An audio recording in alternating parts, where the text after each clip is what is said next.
Akhirnya betul, saya kecewa sama Tuhan. Saya bilang, Tuhan, kenapa seperti ini? Saya sekolah Alkitab loh Tuhan. Saya melayani. Kenapa Tuhan kasih sakit penyakit ini ke kami, ke mama kami, ke mama saya gitu?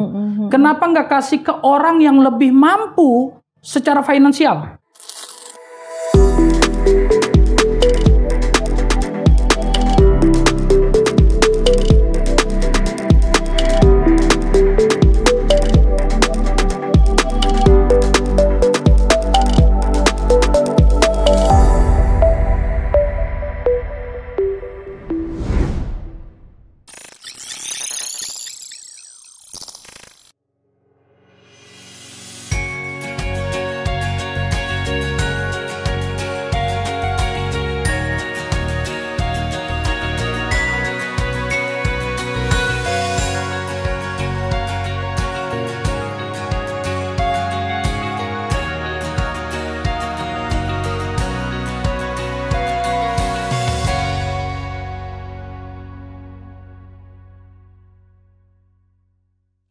Organisasi yang saya ikuti itu terlibat bentrokan, perselisihan, bahkan peperangan dengan organisasi lain. Dan bentrokan itu terjadi sangat besar sampai pengerusakan, penghancuran markas-markas segala macam. Dan memang itu sebenarnya kejadian itu di luar Jakarta, katakanlah udah ya masih tetap di Jabodetabek lah gitu. Dan tapi kami di Matraman berangkat membawa pasukan untuk membantu kawan-kawan kita yang di sana.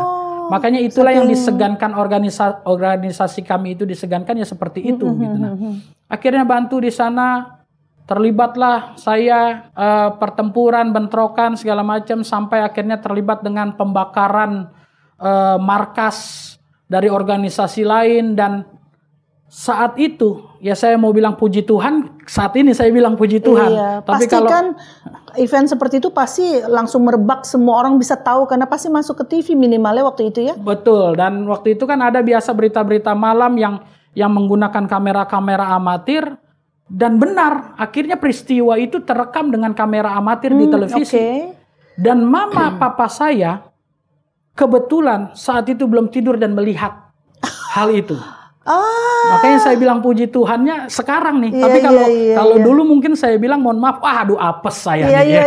Kalau sekarang saya bilang puji Tuhan karena ternyata itu cara Tuhan untuk membongkar siapa diri saya sebenarnya gitu. Dan mama saya melihat ada saya di situ, cuman kan karena kamera amatir yang begitu cepat, goyang-goyang segala macam. Nah, papa saya nggak percaya, bukan kali, hanya mirip saja segala macam gitu. Nah, tapi memang itu teguhkan dengan saat hari Minggunya saya yang biasa tetap pulang, tetap pelayanan, hari Minggunya itu saya nggak pulang. Dan handphone semua tidak bisa dihubungi. Karena saya masih terjebak dengan peristiwa itu. Dan akhirnya papa mama saya menyelidiki, cari ke teman-teman saya segala macam. Dan singkat ceritanya papa mama saya mendapatkan info bahwa betul yang ada di televisi itu adalah saya. Pasti syok banget ya. Syok, kesal, dan marah sekali. Ketika saya sampai di rumah, saya dimaki-maki, dimarahin sama mama saya karena mama saya nggak nyangka. Betul. Dan akhirnya kamu orang tua sudah berjuang untuk kamu bisa kuliah, tapi ternyata di luar kamu seperti ini. Sekarang tinggal pilih, kamu mau lanjut kuliah atau kamu mau lanjutkan organisasi itu, kamu keluar dari rumah. Di situ mama saya sambil nangis, dan saya kalau sudah melihat mama saya atau orang tua saya nangis, terluka, saya nggak bisa bicara apa-apa. Akhirnya saat itu saya memutuskan untuk taubat lah. Untuk taubat, dalam kata arti taubat, saya nggak keluar dunia malam dulu. Tapi itu ternyata hanya sebatas 2 minggu, 3 minggu. Karena apa? Saya gelisah. Yang biasanya gampang dapat uang, ya kan biasa di dalam dunia malam mau apa saja gampang, ini harus di rumah. Dan sampai akhirnya pengawasan orang tua saya pun terbatas. Dan dari yang tadinya tobat, akhirnya saya kumat lagi. Hanya 2 minggu, 3 minggu, dan selebihnya kembali lagi saya seperti itu. Oke. Jadi sahabat Crosstalk, ternyata kalau kita belum berjumpa dengan Kristus secara pribadi, tidaklah mudah untuk melawan dosa dengan kedagingan kita. Betul ya? Ya. Ya? Berusaha untuk jadi orang baik gitu kan? Ya. Cuma tahan 2 minggu. Begitu. Oke. Terus gimana tuh Pak Andreas? Dan akhirnya orang tua saya sebenarnya orang tua yang sangat memberikan kepercayaan. Kan orang kan bilang kalau anak tunggal satu-satunya ini biasanya dimanja, terus tanda kutip dikekang nih. Pengen ngapa-ngapain juga kayaknya dilarang, harus dijaga banget. Ini saya diberi kebebasan memang sama orang tua saya. Diberikan kepercayaan lah. Boleh main dengan siapa saja, silakan segala macam. Diberi kebebasan. Dan sampai akhirnya 3 minggu itu saya balik lagi ke dunia malam itu. Yang tadinya tobat saya kumat lagi. Terus melakukan hal-hal itu lagi. Kejahatan, kekerasan, jual beli narkoba, jual beli perempuan segala macam. Dan masih orang tua nggak tahu Pak, masih nggak. Yang kedua saya kalinya pikir itu antara tahu atau tidak tahu, saya nggak atau ngerti sudah nyerah, bingung gitu mau ngapain. Yang mungkin. pasti ada kelonggaran di situ sehingga saya bisa memanfaatkan hal itu. Gitu. Nah, tapi akhirnya di kesempatan berikutnya saya mau bilang ini Tuhan nggak pernah menyerah loh dengan kehidupan saya. Betul. Tuhan terus tarik tapi dengan cara yang berbeda. Iya. Di satu titik Tuhan kasih peristiwa yang membuat saya benar-benar terpukul. Kenapa? Mama saya mengalami sakit penyakit yang bagi saya itu parah. Semakin hari perut mama saya itu semakin besar.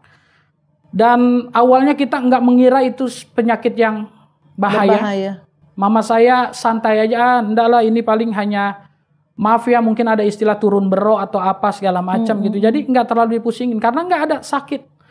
Tapi satu malam ketika saya pulang ke rumah dari asrama, itu baru mama saya merintih kesakitan sampai menangis. Merintih kesakitan dan di depan saya sebagai anak satu-satunya saya nggak kuat. Melihat mama saya kesakitan, nangis. Akhirnya saya lari ke kamar. Kenapa? Karena saya juga sedih, saya nangis di kamar. Saya nggak mau nangis di depan mama saya karena nanti tambah beban mama saya dan mama saya tambah lemah. Saya nangis di kamar, saya bilang Tuhan tolong kenapa ini harus terjadi ke mama saya. Dan singkat cerita malam itu mama saya harus dilarikan ke rumah sakit.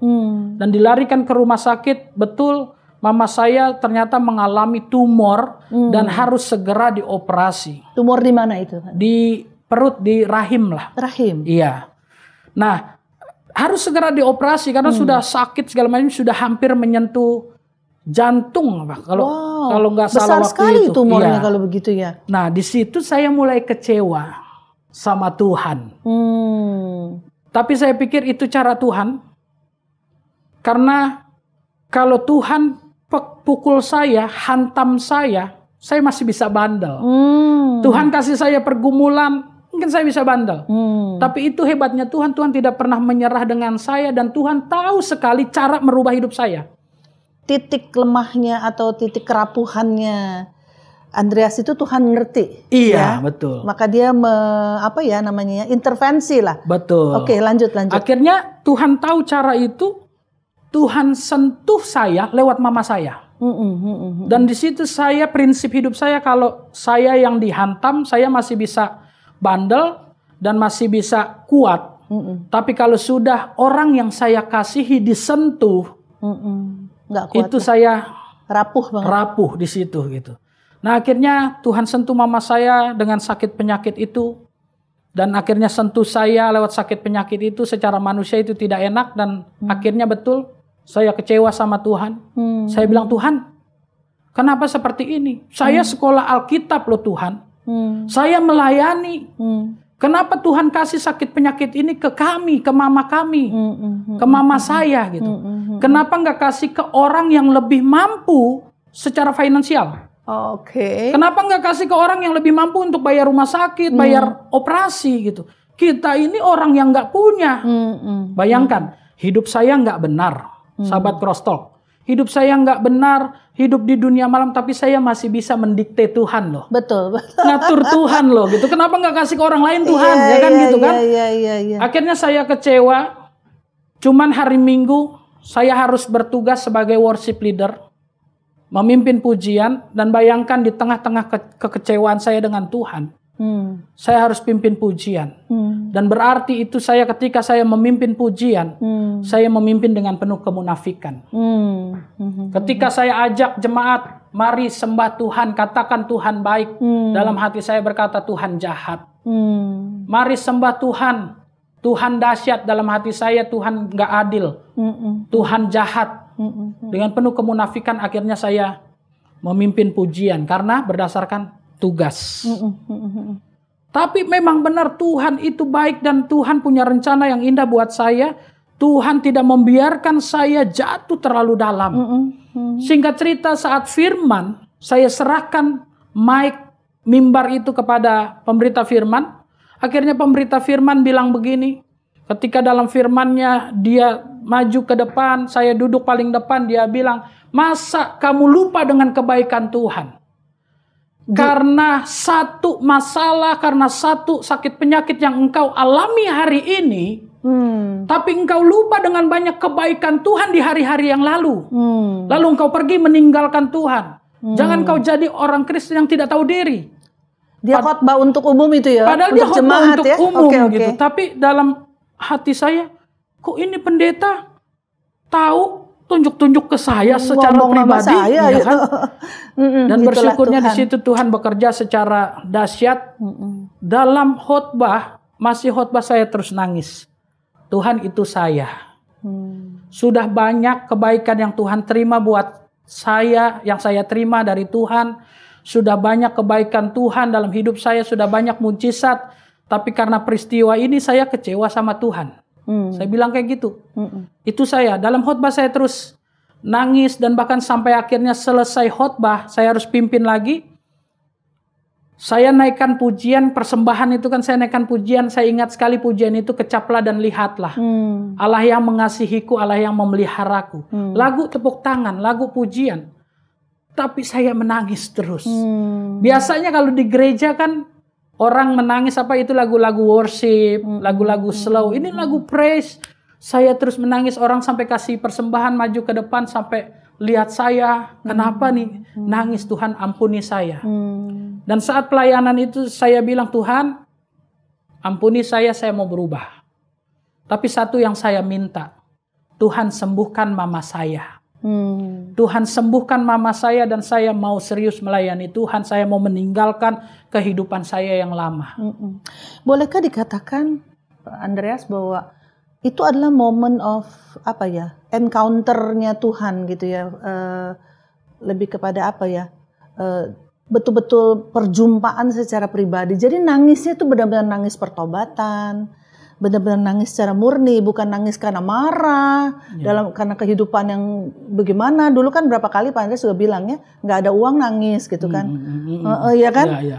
Tapi ini nangis sesuatu yang berbeda gitu ya, sebuah truth encounter, jadi perjumpaan kebenaran. Sesungguhnya kebenaran itu adalah Kristus kan, firman itu adalah Kristus.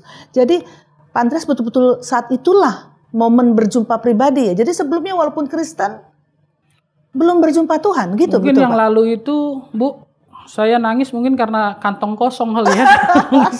Bukan karena nangis karena disentuh oleh Tuhan mungkin karena kan memang nangis yang lalu itu terkait nggak bisa bayar kuliah kan gitu. Makanya, karena nangis karena malu ya kan gitu. Tapi kalau ini memang ya puji Tuhan, nggak salah firman bilang iman timbul dari pendengaran akan firman Tuhan. Ketika firman disampaikan, ya saat itulah saya mengalami perjumpaan dengan Tuhan. Dan iman saya dibangkitkan, diingatkan lagi dengan tentang kebaikan-kebaikan Tuhan. Di situ saya berkata, ini saya Tuhan, ampuni saya. Engkau sudah baik tapi kelakuanku sangat benar-benar mempermalukan Tuhan. Dan akhirnya di mimbar itu saya bilang, Tuhan saya mau berubah. Tapi ada satu hal yang saya mohon, kalau Tuhan berkenan, satu hal saya minta, sembuhkan mama saya. Sembuhkan mama saya, dan kalau mama saya sembuh, saya mau melayani Tuhan, saya mau meninggalkan kehidupan saya yang lama. Dan singkat cerita, ibadah selesai, saya harus lari ke rumah sakit. Saya nggak bisa dampingi mama saya operasi, dan di situ hanya papa saya yang menjaga mama saya. Dan sampai di rumah sakit, saya mendengar kabar, puji Tuhan, operasi berjalan lancar, dan dari dalam rahim perut mama saya itu diangkatlah sebuah tumor sebesar bantal guling bayi. Bantal guling bayi, dan puji Tuhan operasi selesai berjalan dengan lancar, dan saat itu rahim mama saya pun juga sekaligus diangkat supaya memang bersih semua dari tumornya itu. Dan puji Tuhannya ya berjalan dengan lancar. Saya coba untuk telepon relasi-relasi saya. Bahkan ke anak gubernur tersebut pun, mantan gubernur tersebut pun juga saya telepon. Dengan harapan rekanan saya, relasi saya ini bisa datang. Dan ya tidak bisa dipungkiri, mereka bisa bantu untuk biaya segala macam. Dan memang Tuhan buat ketika saya telepon semuanya tidak ada satupun yang respons, yang bisa datang. Ada respon dengan alasan saya lagi di luar kota, saya lagi acara keluarga, bahkan ada sama sekali yang tidak merespon. Dan artinya di situ memang Tuhan buat saya benar-benar terpuruk, benar-benar tidak bisa berbuat apa-apa, tidak ada lagi yang saya andalkan di situ. Dan di situ memang saya berpikir, kali ini saya akhirnya bisa berpikir bahwa Tuhan baik.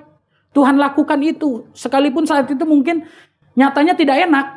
Tapi hari ini saya bisa bilang bahwa Tuhan itu baik, dan memang benar bahwa dalam segala sesuatu Tuhan turut bekerja untuk mendatangkan kebaikan. Gitu. Ya. Tuhan singkirkan semua apa yang menjadi andalan saya waktu itu. Betul. Saya terpuruk, dan sampai akhirnya saya jumpai papa saya. Dan tibalah saat-saat yang menegangkan. Operasi sudah lewat, ada hal-hal menegangkan lainnya. Yaitu muncul ya Pak, masalah pembayaran. Ya. Saya harus ke kasir saat itu, saya tanya atas nama Ibu Yuliana Tuhenai. Atas nama Ibu Yuliana Tuhenai, akhirnya dia print segala macam, dia print. Keluarlah sebuah tagihan memang cukup besar, tapi dia stempel di sebelah kanan bawah itu ada tanda tangan dari pihak rumah sakit dan ada stempel lunas. Wow. Di situ saya lihat, lalu saya bertanya, "Dok, ini maksudnya apa?" Maksudnya apa ini, kok ada stempel lunas? Langsung dokter itu bilang, "Iya Pak, tadi pagi-pagi benar ada yang menjumpai pihak rumah sakit dan bertanya atas nama Ibu Yuliana Tuhenai. Dan dia membayarkan semua biaya rumah sakit." Di situ saya tanya, "Siapa orangnya Dok?" Dia tidak mau disebutkan namanya. Wow.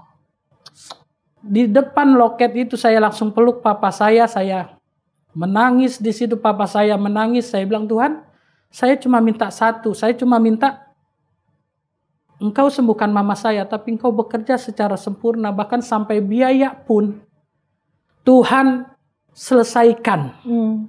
Tuhan selesaikan biaya itu, dan ternyata Tuhan memang mau menunjukkan bahwa ini loh teman-teman yang kamu andalkan selama ini. Bahkan pejabat-pejabat yang kamu andalkan saat ini nggak bisa.